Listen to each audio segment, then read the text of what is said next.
Hola, hoy vamos a hablar de la fisiopatología de las insuficiencias respiratorias. Para poder hablar de las insuficiencias respiratorias tenemos que recordar algunos conceptos de fisiología. Recordar que tenemos la vía aérea que está por la tráquea, los bronquios, bronquiolos, los alveolos. Recordar que la hematosis o el intercambio gaseoso se realiza entre los alveolos y los capilares, que tenemos la circulación mayor, la circulación menor, ¿verdad? Que la circulación mayor es la que lleva a todo el cuerpo el aire ya oxigenado, pasa por los capilares sistémicos y ahí se produce la retirada del dióxido de carbono para luego pasar por la circulación menor a través del corazón derecho y oxigenar esta sangre de vuelta a través de la circulación pulmonar. Y todo esto está regulado por sensores y ayudado, vamos a decir, por la caja torácica y los músculos respiratorios. Recordar que en la sangre venosa o la que ya retorna de la circulación sistémica, la presión parcial de oxígeno sería de 40 milímetros de mercurio y la presión parcial de CO2 de 45. Una vez que pasa por, por la circulación del corazón derecho, seguimos teniendo el mismo, y una vez que esto va al alveolo y que se produce el intercambio gaseoso, vamos a decir que cargamos nuevamente de oxígeno esa sangre con una PaO2 de 104 milímetros de mercurio y una PaCO2 de 40 milímetros de mercurio, llegando así del alveolo a la circulación, o sea, a la aurícula izquierda, con una presión de oxígeno de 100 y una presión de CO2 de 40, hasta salir del ventrículo y ir a la circulación sistémica con una presión parcial de oxígeno de 95 milímetros de mercurio y una presión parcial de CO2 de 40 milímetros de mercurio. Entonces, recordando nuevamente la fisiología respiratoria, tenemos que qué es lo que nosotros tenemos que medir cuando queremos ver cómo de suficiencia respiratoria o cómo de efectividad respiratoria tenemos, ¿verdad? ¿Qué tenemos que medir y dónde tenemos que medir? Pues bueno, debemos medir la presión parcial de oxígeno y de dióxido de carbono en la sangre arterial sistémica. Entonces, la presencia en la sangre arterial sistémica de una presión de oxígeno mayor o igual a 60 milímetros de mercurio y una presión parcial de dióxido de carbono menor o igual a 50 milímetros de mercurio, me dice que ese paciente está con una buena ventilación y que estamos con una gasometría o con un resultado de sangre arterial. ¿Y cuándo vamos a hablar de una insuficiencia respiratoria? Varias veces se va a repetir esto durante esta ponencia y vamos a hablar de esto sobre todo cuando la presión parcial de oxígeno sea de menos de 60 milímetros de mercurio y o la presión parcial de dióxido de carbono sea mayor a 50 milímetros de mercurio. ¿Por qué I o? Porque podemos eventualmente tener una presión parcial de oxígeno menor a 60 sin tener una hipercapnia. Entonces, vamos a definir a la insuficiencia respiratoria como la presencia o sería cuando el sistema pulmonar no es capaz de realizar un intercambio gaseoso adecuado para cubrir las demandas metabólicas del organismo. ¿Qué quiere decir eso? Que no podemos eliminar suficiente y en forma efectiva el dióxido de carbono, o no podemos oxigenar en forma efectiva y suficiente la sangre arterial. Y la insuficiencia respiratoria es una de las principales causas de ingreso de los pacientes en la unidad de cuidado intensivo. Entonces, podemos hablar de hipoxemia cuando tenemos una presión parcial de oxígeno menor a 60 y esta puede otra vez acompañarse o no de una hipercapnia, o sea, un aumento del dióxido de carbono en más de 50 milímetros de mercurio. Todo esto respirando aire ambiente y en reposo, que sería una fracción inspirada de oxígeno 21% con aire normal, y o una presión parcial de oxígeno de menos de 65 milímetros de mercurio con oxigenoterapia.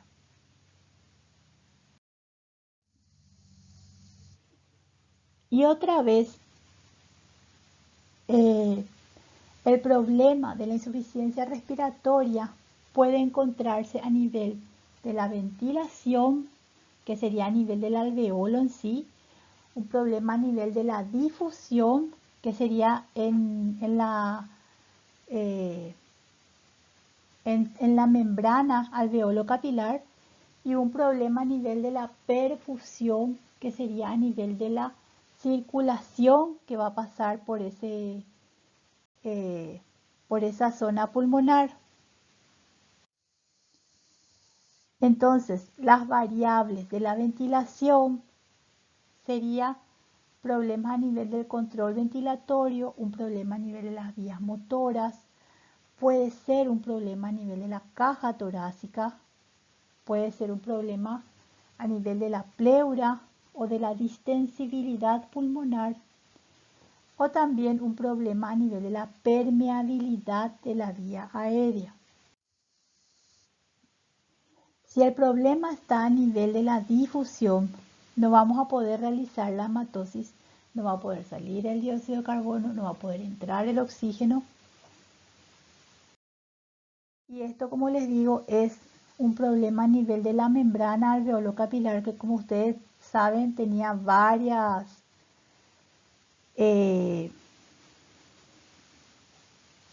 partes, ¿verdad? Donde teníamos la pared del eritrocito, el plasma, la pared capilar del endotelio, la membrana basal más el intersticio y la célula alveolar o el epitelio del alveolo, ¿verdad? Para que se produzca esta hematosis y entre el oxígeno a nuestros vasos sanguíneos y difunda hacia afuera, hacia la vía aérea, el dióxido de carbono. Entonces recordar un poquito también qué era la difusión, y era el flujo gaseoso transmembrana que estaba dado por el área expuesta por la difusibilidad, el gradiente de presiones parciales, y era inversamente proporcional todo esto al espesor de la membrana. ¿Qué quiere decir esto?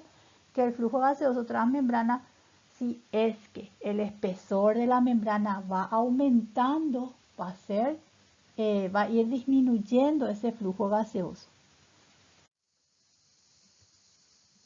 Entonces recordar un poco que difusión era solubilidad sobre la densidad de un gas, y esta densidad otra vez es la relación entre la masa y el volumen de esa sustancia gaseosa. Entonces también tenemos que recordar que la densidad del oxígeno era menor que la del dióxido de carbono y que por eso difundía 1.17 veces más, y que la solubilidad del dióxido de carbono era mayor que la del oxígeno, con una difusión de 24 veces más.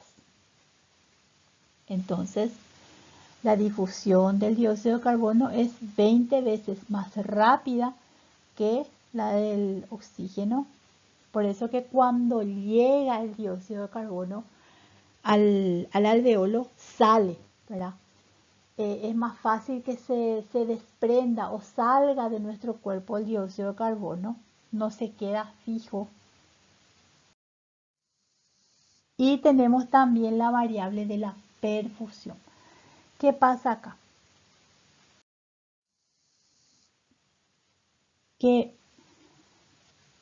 vamos a tener un trastorno a nivel del flujo que llega a ese alveolo, que puede ser por una función alterada a nivel del ventrículo derecho, puede ser por trastornos venosos a aurícula derecha e izquierda, o sea, shunt, ¿verdad? Puede darse también por trastorno a nivel de la resistencia arteriolar, por problemas a nivel de la integridad capilar, por problemas a nivel de la circulación linfática o dependiendo otra vez de algún grado de shunt que haya.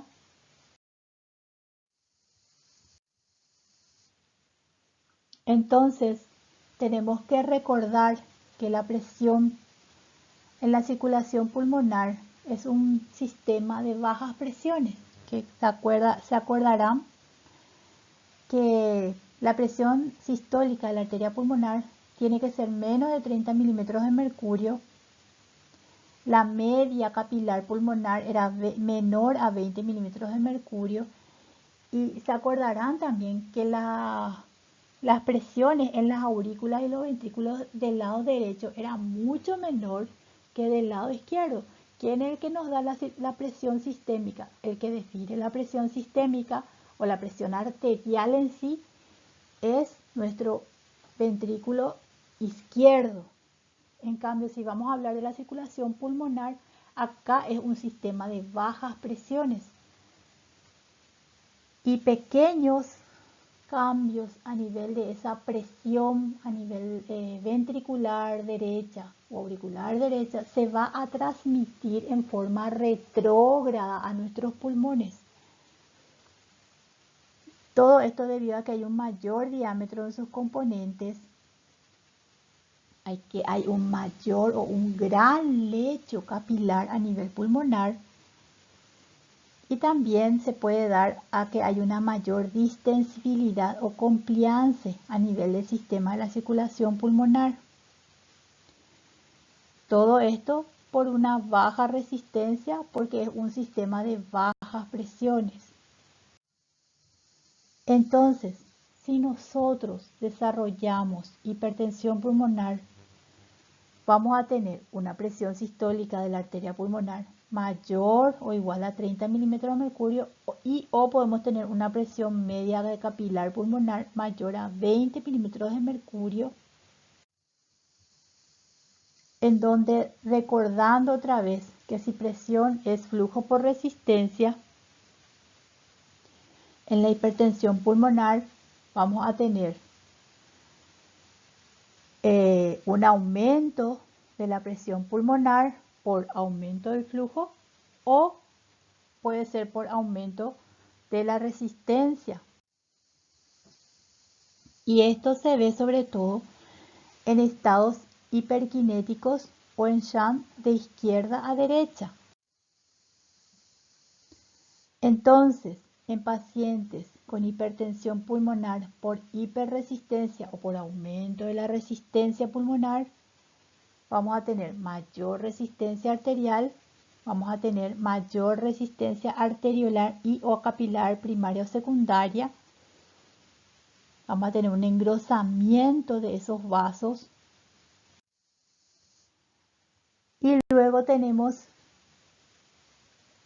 problemas a nivel de la relación PQ, se acordarán de la relación ventilación-perfusión, en donde si es que la relación ventilación-perfusión es normal es porque tanto alveolo está bien ventilado como el vaso que le acompaña o el capilar que acompaña a ese alveolo tiene una buena perfusión o una buena irrigación sanguínea. Y vamos a empezar a tener alteraciones o problemas cuando tengamos una alteración a nivel o de la ventilación o de la perfusión. Y acá vemos el ejemplo de que tenemos, por ejemplo, un alveolo bien ventilado, pero tenemos una perfusión alterada. Lo mismo sucede en este ejemplo, en donde acá hay una buena perfusión, pero en este caso la ventilación es la que está alterada por una obstrucción en el paso del aire a nivel de la vía aérea.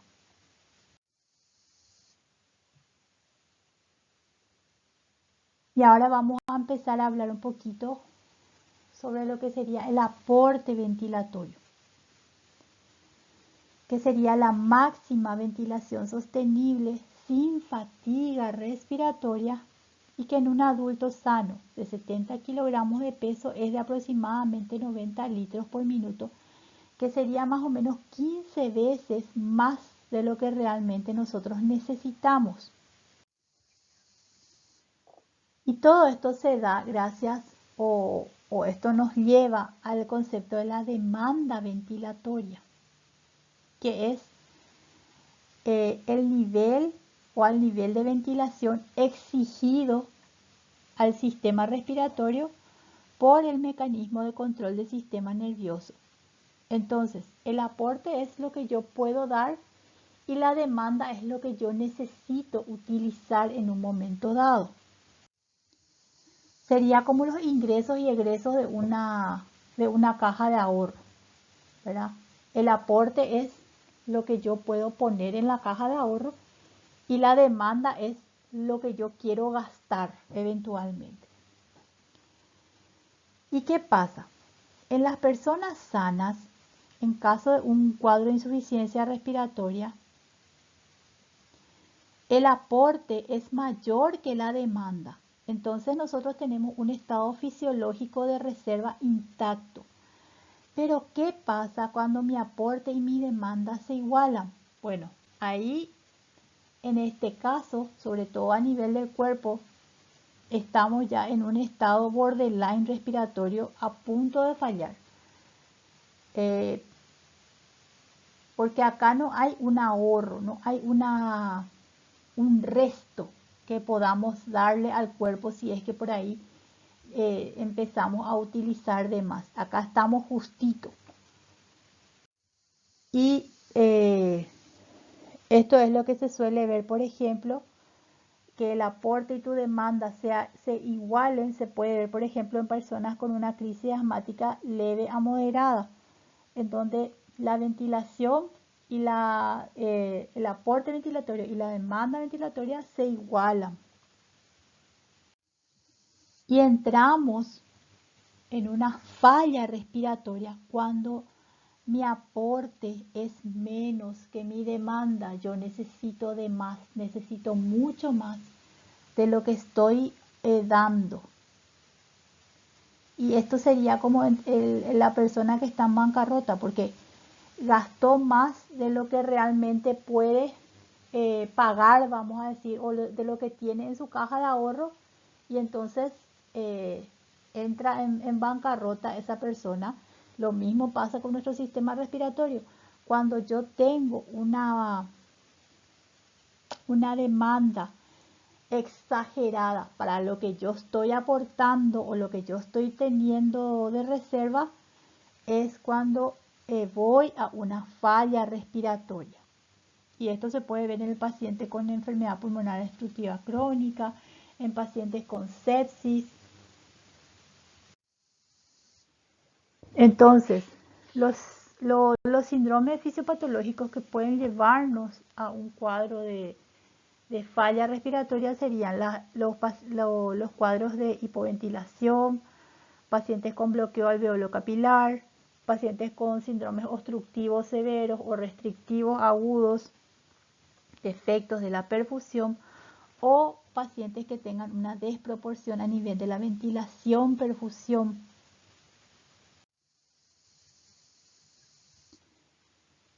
Entonces, los trastornos de la ventilación que podemos encontrar van a ser trastornos a nivel del control, trastornos a nivel de la vía motora, de la caja torácica o del sistema pleural.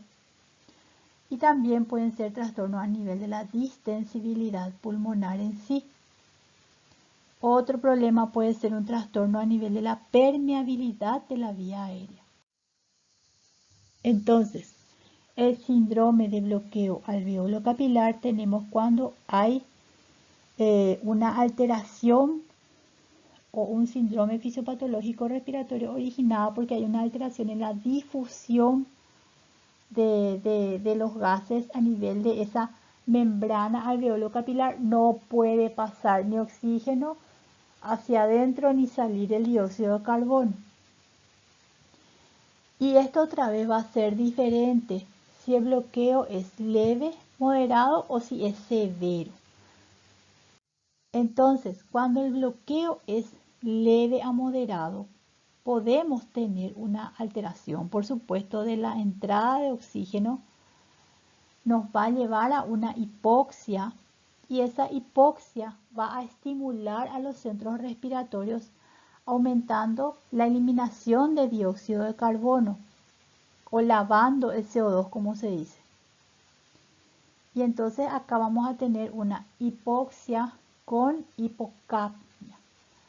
Pero en caso de que nuestro bloqueo alveolo capilar llegue a ser severo o intenso, vamos a tener posiblemente una alteración ya a nivel del dióxido de carbono, también aparte de una alteración del oxígeno.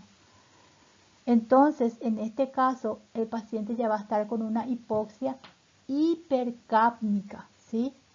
Va a empezar a retener CO2 y el paciente, la hipoxia con la hipercapnia, le va a llevar al paciente a una acidosis, posiblemente, en principio puede ser respiratoria, pero luego se vuelve metabólica. Tenemos el síndrome obstructivo, en el cual generalmente hay una disminución del calibre de la vía aérea, ya sea bronquio, bronquiolos, de manera parcial, y esto otra vez puede ser difuso o puede ser generalizado o localizado. Y la fisiopatología 1 sería que el mecanismo valvular que origina el atrapamiento de aire. Entonces, esto sería en el caso normal de la inspiración y de la expiración. Y en caso de tener una obstrucción bronquial o una semiobstrucción bronquial, en la inspiración se estaría disminuido el tamaño el diámetro, vamos a decir, del bronquio, y cuando queremos sacar el aire se cerraría más. Entonces hay un trastorno sobre todo expiratorio, y ahí es cuando nosotros ponemos el estetoscopio en nuestro paciente y escuchamos lo que conocemos como sibilancia, porque se afina esa vía aérea por la obstrucción bronquial que hay y silba el aire al tratar de salir por esa vía aérea cerrada o obstruida. Y entonces vamos a tener la insuficiencia respiratoria aguda también, que es un síndrome fisiopatológico respiratorio originado por alteración en la distribución del aire inspirado y en la distribución del flujo sanguíneo pulmonar. Las dos cosas pueden estar alteradas en este paciente. La causa más frecuente es causa más frecuente de hipoxemia, y es un síndrome en el cual el aparato respiratorio falla en una o en ambas funciones del intercambio gaseoso, o sea, oxigenar la sangre y eliminar el dióxido de carbono. Para su diagnóstico siempre es imprescindible controlar los gases en sangre arterial. Nos sirve también el venoso, pero el que nos va a definir si el paciente está con un cuadro de hipoxemia realmente o con un cuadro de insuficiencia respiratoria aguda, que está definido sobre todo por la disminución de la presión parcial de oxígeno a menos de 60 milímetros de mercurio o una presión parcial de CO2 mayor a 50 milímetros de mercurio, va a ser sí o sí la gasometría arterial de nuestro paciente. Entonces, uno de los mecanismos que puede causar o que puede producir son los shunt, en donde la fracción de sangre venosa que pasa a la circulación arterial sistémica pasa sin ser o sin haber sido oxigenada o sin haber pasado por unidades alveolares funcionales. Este problema puede ser congénito por malformaciones cardíacas o de los grandes vasos o puede ser problemas adquiridos. Cuando, por ejemplo, podemos tener un shunt o un problema así en donde no se oxigena realmente bien la sangre, cuando estamos ante un edema agudo de pulmón, que puede ser cardiogénico debido a un infarto agudo de miocardio, a una insuficiencia al ventrículo izquierdo, a insuficiencia mitral o a estenosis mitral o a disfunción diastólica. Puede ser por edema agudo pulmonar no cardiogénico que se ve, por ejemplo, en pacientes con estado de sepsis, en pacientes con distrés respiratorio, politraumatismo, pacientes con pancreatitis agudas, pacientes con reacción a drogas, ahogamientos, neumonía o inhalación de gases tóxicos. Y la hipoxemia resultante no se corrige aumentando la fracción inspirada de oxígeno si es que la fracción del gasto cardíaco que sufre el cortocircuito supera el 30%. ¿Qué quiere decir esto? Que por más que yo aumente la FiO2 del paciente, o sea, la fracción inspirada de oxígeno, y cómo yo puedo aumentar esa FiO2 o fracción inspirada de oxígeno, que normalmente cuando yo respiro en aire ambiente es 21%, pues bueno, eso puedo aumentarlo si es que le doy oxígeno al paciente. ¿Cómo le voy a dar oxígeno? Le puedo dar oxígeno por puntas nasales, por mascarilla de alto flujo. Una mascarilla de alto flujo puede llegar a aportarme oxígeno hasta un 50 o 60% de FiO2 dependiendo del tipo de mascarilla y de la cantidad de oxígeno que uno va abriendo. Y eventualmente yo voy a poder llegar a aportar inclusive un 100% de fracción inspirada de oxígeno en pacientes a quienes voy a los que se le tiene que intubar o poner asistencia respiratoria mecánica mediante la intubación orotraqueal. Pero lo que nos quiere decir ahí es que si tu fracción de eyección es de menos del 30%, por más que mi paciente tenga 100% de FiO2, si está en falla cardíaca y esa bomba que es el corazón no bombea o no aporta sangre a ese lecho capilar, no va a poder oxigenarse. Y ahí es donde entramos en falla multisistémica, porque falla nuestro corazón como bomba y falla nuestro pulmón en su capacidad de oxigenar y de eliminar ese dióxido de carbono. Otro problema puede ser la alteración de la relación ventilación-perfusión. Esto se ve, por ejemplo, en pacientes con enfermedades obstructivas respiratorias, por ejemplo, enfermedad pulmonar obstructiva crónica o el asma, que son las dos enfermedades clásicas de obstrucción respiratoria. Podemos verlo también en pacientes con compromiso intersticial, como fibrosis, sarcoidosis, neumonías, obstrucción vascular aguda por tromboembolismo pulmonar, por hipertensión pulmonar grave, y suelen determinar entonces anomalías regionales en la relación ventilación-perfusión que, a diferencia de lo que ocurre en el SHAM, responden a un aumento del FiO2 aumentando la presión parcial de oxígeno. ¿Qué quiere decir esto? Que a estos pacientes sí les puedo dar más FiO2 y él va a mejorar esa oxigenación. No como el paciente que tenía baja perfusión debido a que hay un bajo gasto cardíaco y a ese no le puedo mejorar no va a responder, vamos a decir, al aumento de la, FiO2. Y las insuficiencias respiratorias otra vez las podemos clasificar en, como dijimos al principio, hipoxémicas o pueden ser hipoxémicas e hipercápnicas, o sea, disminución del oxígeno o disminución y aumento del dióxido de carbono. Otra vez pueden ser agudas o crónicas según el tiempo de evolución y pueden ser también con enfermedad pulmonar previa o sin enfermedades pulmonares previas. En las hipoxémicas tenemos la lesión pulmonar aguda o síndrome de distrés respiratorio agudo, que antes se llamaba también síndrome de distrés respiratorio del adulto. Y tenemos el edema agudo de pulmón. Como dijimos, puede ser de origen cardiogénico o no cardiogénico. Tenemos también la insuficiencia respiratoria aguda hipercápnica, en donde no solamente hay un problema en la entrada de oxígeno, sino que tenemos una obstrucción al flujo o a la salida del aire.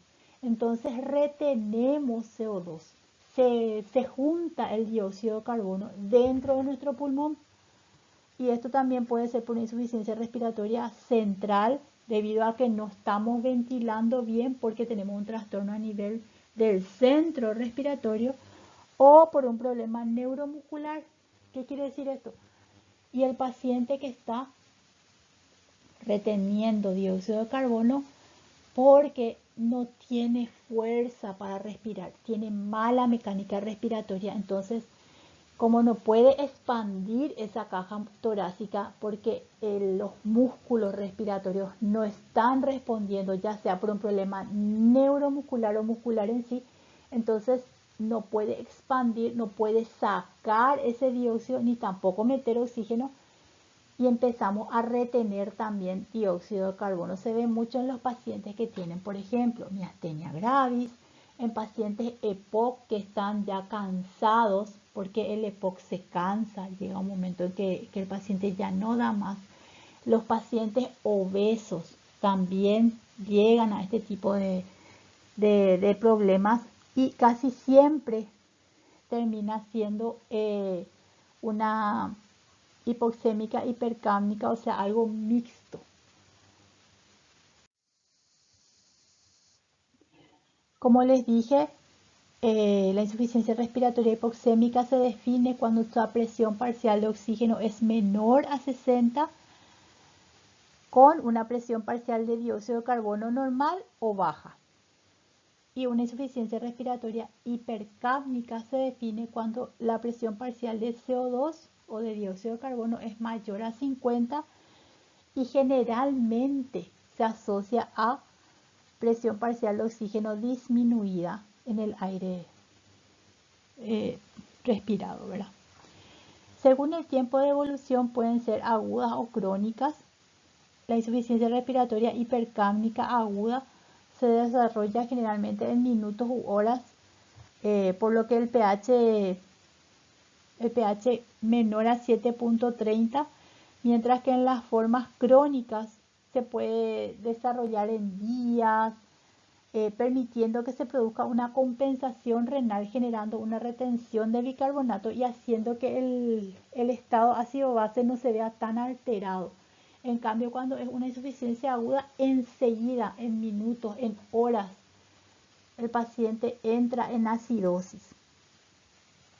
La distinción entre la forma aguda y crónica de la insuficiencia respiratoria hipoxémica no puede realizarse en base a los gases arteriales, pero puede evidenciar otros signos que sugieren hipoxemia crónica, como por ejemplo la policitemia vera, el cor pulmonale, que son estados que nos dicen que esto no es algo nuevo.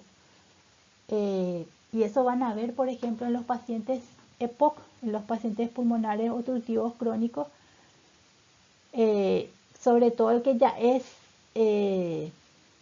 un paciente de larga data, que nunca dejó su cigarrillo. Ese paciente tolera el dióxido de carbono a altas cantidades. O sea, para ellos, por ejemplo, una PCO2 de 60 o de 70 a veces es su basal, vamos a decir, o es lo normal. y les descompensa un 80 o un 90, ¿verdad? ¿Y cómo van a darse cuenta que les descompensa? Porque el paciente se duerme. Al empezar a retener cada vez más dióxido de carbono, el paciente se va durmiendo, porque ustedes saben que el CO2 deprime o deteriora el sensorio y le va a ir no solo durmiendo, sino también disminuyendo la frecuencia respiratoria y el paciente puede llegar a hacer un paro respiratorio. Entonces, causas de hipoxemia: disminución de la fracción inspirada de oxígeno, disminución de la presión de oxígeno, alteración en la difusión, alteración en la relación ventilación-perfusión o cortocircuitos intrapulmonares derecha e izquierda. Todo esto puede verse en pacientes con neoplasias, en pacientes con infecciones pulmonares, traumas, por broncoespasmo, insuficiencia cardíaca, lesión aguda pulmonar o síndrome de distrés respiratorio del adulto, en pacientes con tromboembolismo, con atelectasia o con enfermedad intersticial pulmonar.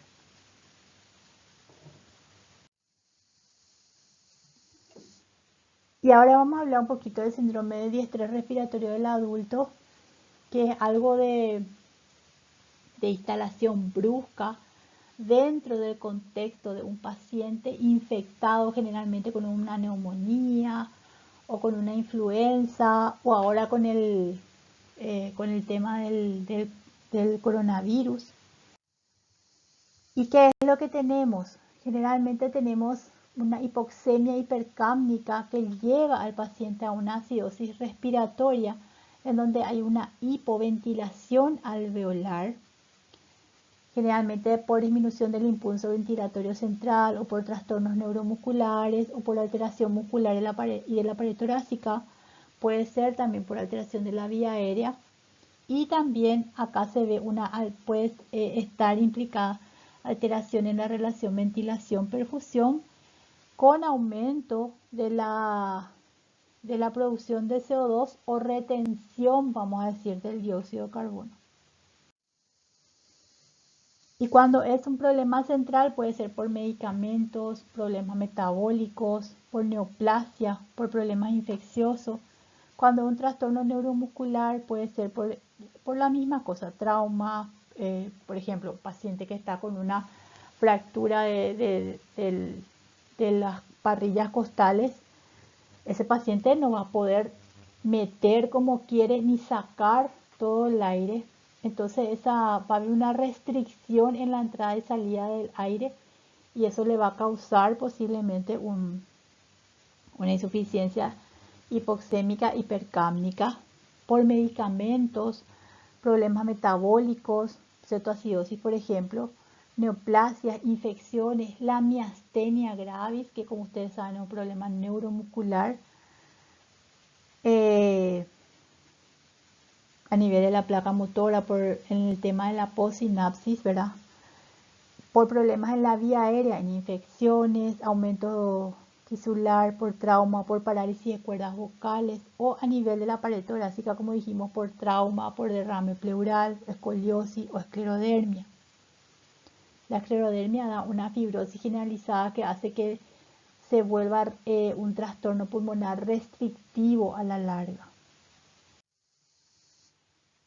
Entonces, en la hipoxemia tenemos una inadecuada relación ventilación-perfusión, generalmente con un efecto shunt, y menos comúnmente disminución de la difusión de la relación alveolo-capilar en la membrana o una hipoventilación alveolar.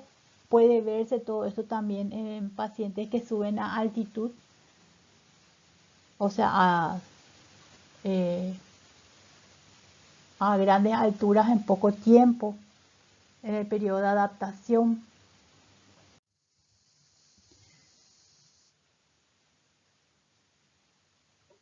Y todo esto, cuando hay un problema hipercápnico también, generalmente puede ser secundaria la afectación de uno de estos factores, que eran la ventilación alveolar. Y ustedes se acordarán que la ventilación alveolar estaba dada por el volumen corriente menos el volumen del espacio muerto por la frecuencia respiratoria. Entonces, si la presión parcial de CO2 no estimula el centro respiratorio,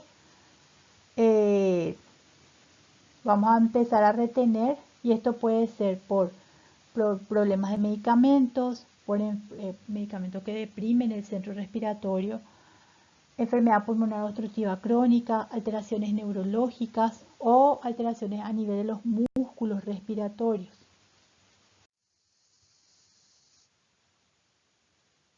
Manifestaciones de la insuficiencia respiratoria: generalmente tenemos las manifestaciones clínicas, la manifestación en la gasometría, que ya dijimos que es la disminución de la presión parcial de oxígeno a menos de 60, y la presión parcial de dióxido de carbono aumenta a más de 50 milímetros de mercurio. Pero en la clínica, ¿qué es lo que vamos a ver en el paciente que está hipoxémico o hipercámnico? Sobre todo si hay una hipercapnia, el paciente va a estar somnoliento, ¿verdad? Agitado, va a haber un aumento del trabajo respiratorio, le va a costar a nuestro paciente respirar, incluso en reposo. Puede tener una respiración paradojal. ¿Qué quiere decir?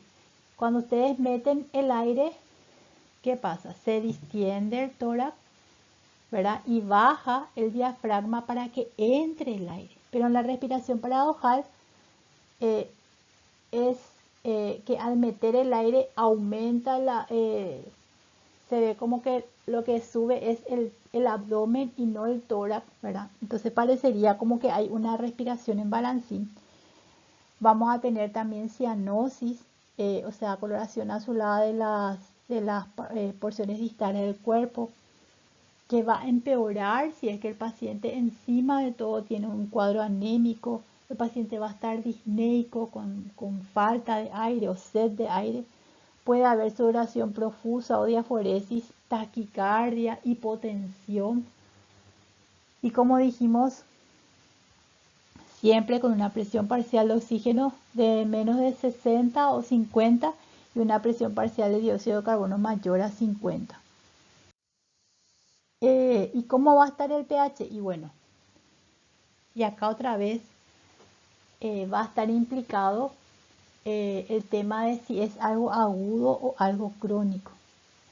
Por ejemplo, en un paciente EPOC descompensado, un pH de menos de 7.2 implica la indicación de una ventilación mecánica próxima. En cambio, en un paciente con una insuficiencia respiratoria aguda, un pH de menos 7.2 no está diciendo que el paciente en cualquier momento ya va a parar. No es lo que necesita que le hagamos una ventilación mecánica, sino que necesita con urgencia que le saquemos de ese cuadro de acidosis, que le intubemos y le ventilemos o le ayudemos ya ayer más o menos, o sea, en el sentido de que es urgente. En el caso, por ejemplo, de la lesión pulmonar aguda o síndrome de distrés respiratorio del adulto, esta es una entidad que tiene una mortalidad altísima, y el paciente que sale de esto queda con secuelas pulmonares, y la manifestación pulmonar es manifestación pulmonar de un proceso sistémico. ¿Qué quiere decir eso? Que esto es generalmente puede haber destrucción tisular, puede ser post-trauma, puede ser posterior a una cirugía grande, puede verse en pacientes que hayan recibido politransfusión, pacientes con pancreatitis, quemaduras graves de más del 50% del cuerpo, o pacientes en sepsis. O también puede ser manifestación de un problema intrínseco pulmonar, como una inhalación de gases tóxicos o en un incendio. Esto se vio mucho en los pacientes en el licuabolaño. En un principio el aire caliente no te muestra nada, pero a las 6 o 12 horas ese paciente tenía un pulmón blanco. En aspiraciones, en pacientes ahogados, ¿verdad? Y en pacientes con neumonía o contusión pulmonar posterior a un trauma o politrauma puede verse también este problema. Y viendo un poquito el edema pulmonar por hiperpermeabilidad, vamos a tener que se produce un daño difuso del endotelio vascular pulmonar. El líquido del edema fluye de la microcirculación a los espacios intersticiales alveolares adyacentes a través de las aberturas anormales causadas por la lesión del daño microvascular. Este daño agudo de la pared de la microvasculatura mantiene un coeficiente de filtración y disminuye el coeficiente de reflexión osmótica del endotelio, por lo que el líquido fluye hacia el pulmón a una velocidad desproporcionada, no es lo normal.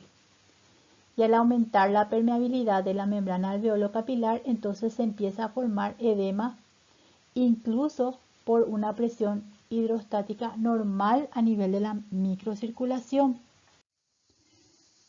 Esto nos lleva a que la pared pulmonar dañada se vuelva menos restrictiva al paso del líquido del pulmón. En consecuencia, la fuerza de absorción osmótica no aumenta con los incrementos de la cantidad de líquido filtrado para oponerse a la mayor formación de edema.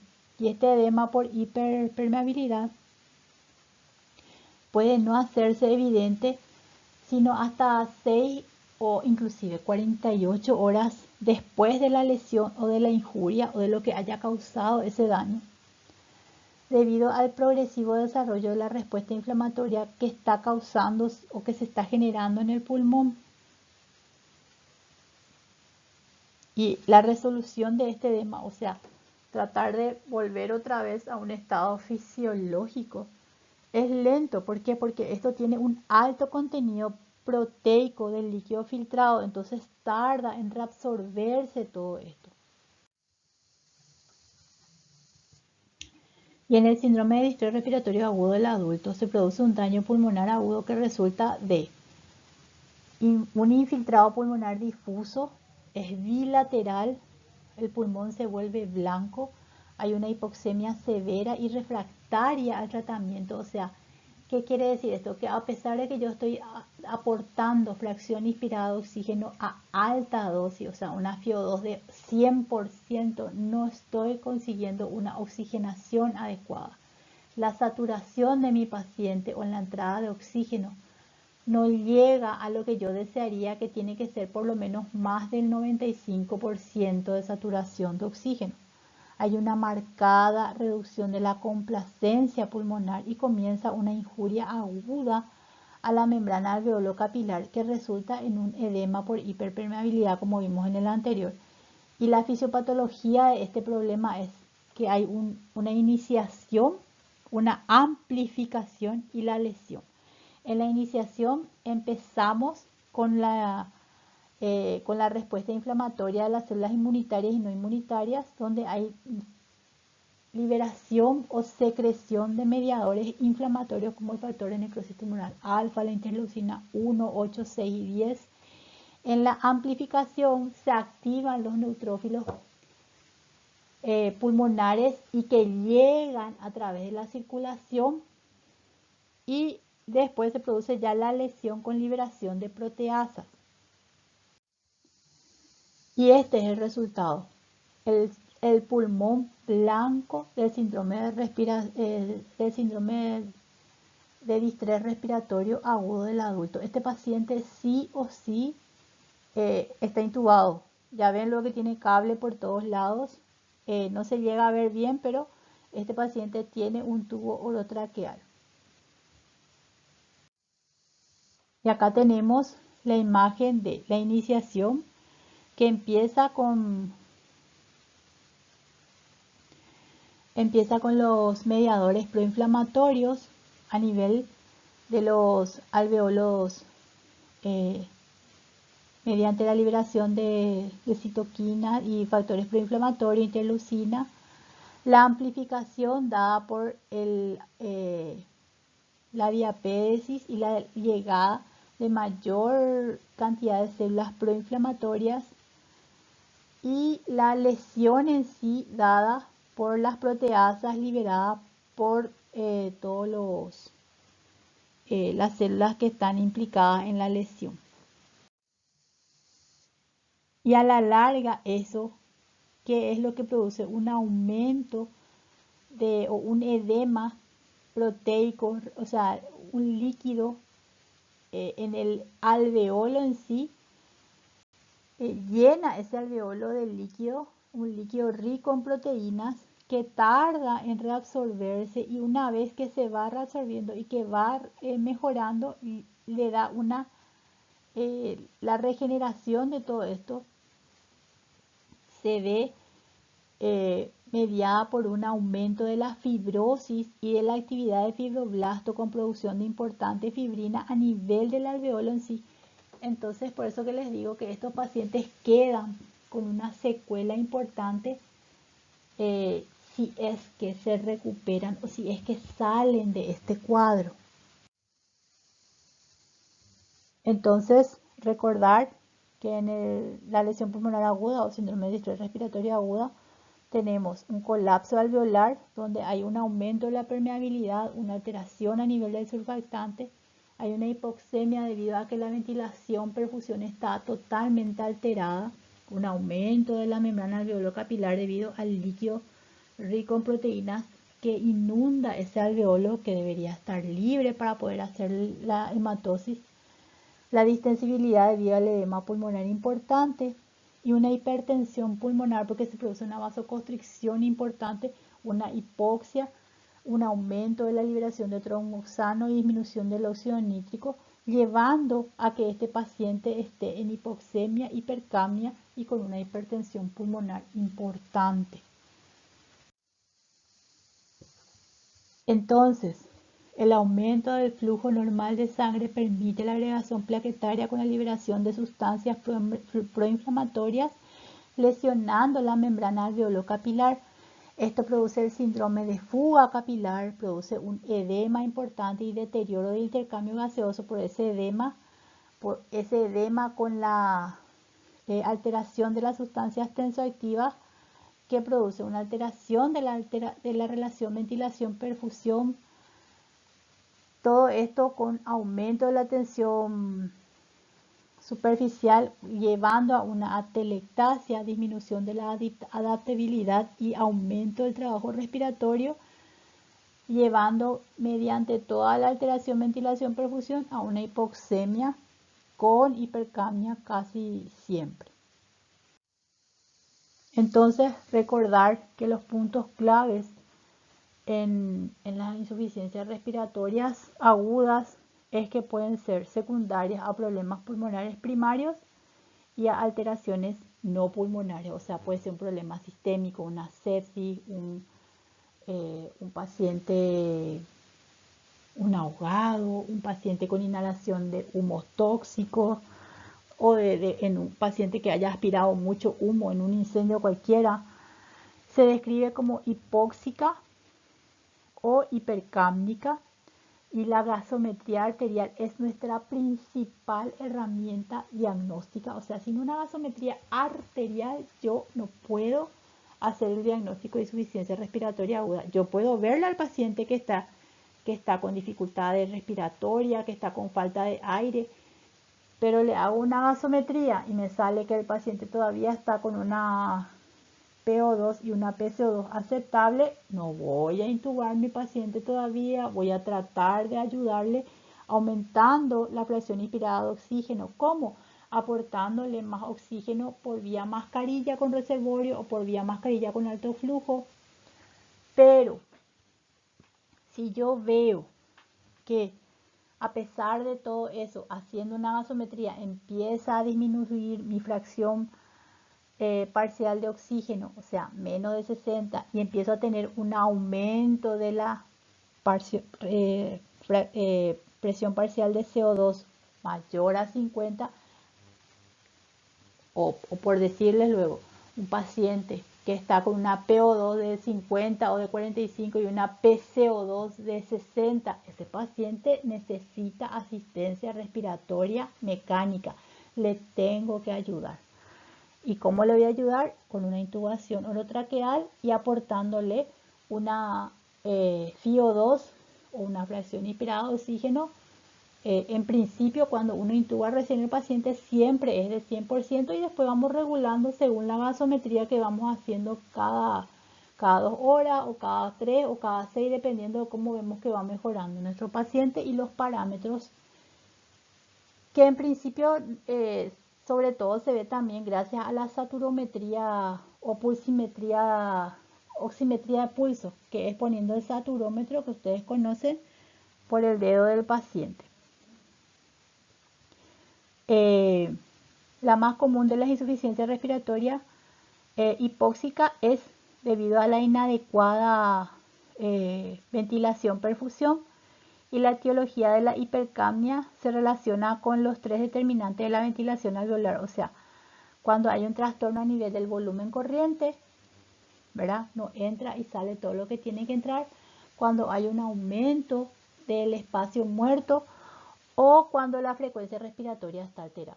¿Qué quiere decir esto? Un paciente que está con una frecuencia respiratoria baja y respirando poco, o sea, o con un volumen corriente pequeño, póngale un 300 o 200 con una frecuencia baja, ese paciente va a parar en cualquier momento, va a hacer un paro respiratorio, porque primero respira poco y encima muy espaciado, por darle un ejemplo.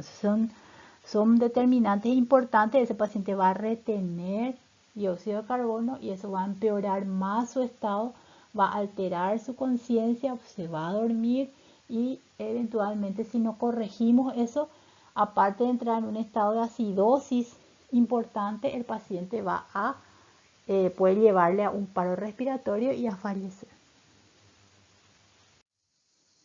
Y bueno, eso era todo con respecto o lo que les quiero transmitir con respecto a las insuficiencias respiratorias, y vamos a encontrarnos en la clase y vamos a ver si hace falta hacer algunas aclaraciones más.